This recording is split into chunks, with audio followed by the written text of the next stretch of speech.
Merci Monsieur le Président. Alors je vais présenter du coup le 2634 et le 2635. Peut-être expliquer aux collègues qui sont très impatients de voter pourquoi il y a tant de sous-amendements, parce que c'était un amendement que nous n'avons pas eu le temps de travailler en commission, qui est issu, je pense, d'un compromis entre le gouvernement et la majorité. Voilà pourquoi c'est l'ensemble du groupe majoritaire qui le présente.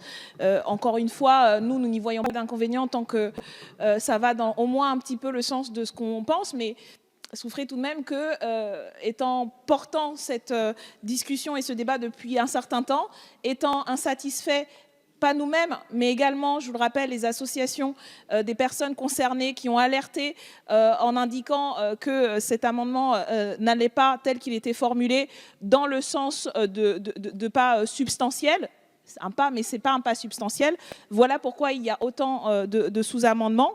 Et voilà pourquoi nous nous proposons, dans l'amendement 2634, de rajouter après les mots « l'existence d'associations insérées de personnes concernées » et après les mots « développement génital » insérer les mots « en mesure de délivrer une information non pathologisante relative à ces variations ». Cette précision vise à garantir le fait que la décision puisse être prise avec une information complète, donnée par des personnes elles-mêmes également concernées, et qui pourront sans doute, mieux que tout autre, apporter à l'enfant et à sa famille une expérience utile. Cette information complémentaire à celle des médecins, sans besoin d'être pathologisante, permettra à l'enfant de prendre une décision de façon pleinement éclairée, avec différents points de vue exprimés, dont celui de personnes concernées. Pour ce qui est du sous-amendement suivant, le 2635, il s'agit à l'alinéa 6, avant les mots « le consentement du mineur », ajouter « hors urgence médicale » et supprimer les mots « s'il est apte à exprimer sa volonté et à participer à la décision ». Cet amendement formule la prise en compte du consentement seulement si l'enfant est apte à exprimer sa volonté et à participer à la décision, ce qui signifie la possibilité pour les parents de donner leur aval à des opérations alors que la personne elle-même n'est peut-être pas en mesure de donner son consentement.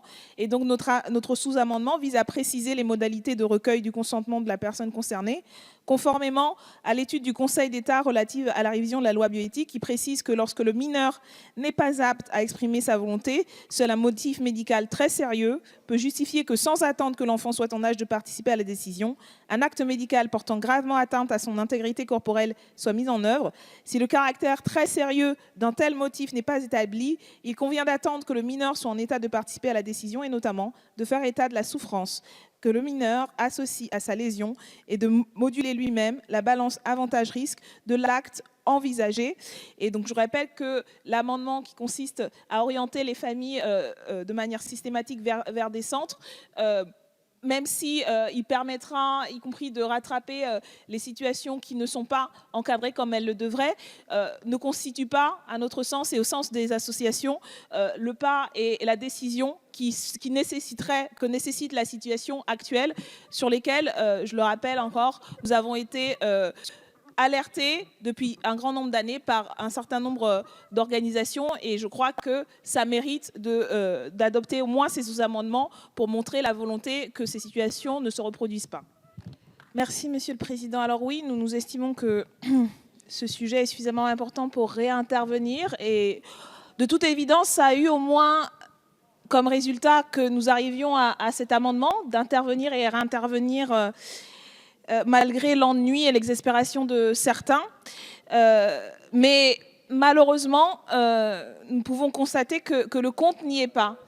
Le compte n'y est pas, et ce n'est pas nous qui le disons. Je vais citer les associations de personnes concernées. Alors je sais que maintenant, après avoir obtenu ce compromis interne pour certains, qui je sais sincèrement portaient ces questions, ces associations sont tout d'un coup peut-être moins légitimes et qu'on d'évaluer un peu leurs paroles, mais je tenais, si cela a été dit, collègues, je ne remets pas en cause la sincérité, mais je pense que obtenir des compromis dont on se satisfait personnellement ne justifie pas tout d'un coup de balayer tout le travail qui a pu être fait de manière y compris très transpartisane et de balayer aussi la parole des personnes concernées par le sujet. Donc je voudrais prendre le temps qu'il faut pour redire pourquoi ces personnes... Oui, collègues ? Merci. Nous vous écoutons. Merci, Monsieur le Président. Pourquoi ces personnes sont opposées à ces amendements qui systématisent l'orientation des enfants intersexes vers les centres de référence. Si la centralisation des enfants présentant des variations du développement sexuel dans un nombre restreint de centres pourrait permettre une meilleure vigilance sur les pratiques subies et sur le respect du consentement de la personne, les amendements présentés tendent, comme ceux sur le rapport, à se substituer à la prise en compte du consentement. Plusieurs formules mènent la prise en compte du consentement seulement si l'enfant est apte à exprimer sa volonté et à participer à la décision, ce qui signifie la possibilité pour les parents de donner leur aval à des mutilations jusqu'à un âge avancé de l'enfant. De plus, le recours à des équipes pluridisciplinaires dans ces centres de référence ne garantit absolument pas une prise en compte respectueuse du consentement de l'enfant. Aujourd'hui, les mutilations continuent dans les centres de référence, les médecins qui y exercent étant pour la plupart dans une approche extrêmement stigmatisante et pathologisante des variations intersexes. En l'état, ces amendements semblent donc, pour les associations des personnes concernées, absolument incompatibles avec une avancée des droits intersexes, car ils entérinent la prise de décision par les médecins des centres de référence et des parents concernant des actes médicaux d'altération des caractéristiques sexuelles sans urgence vitale.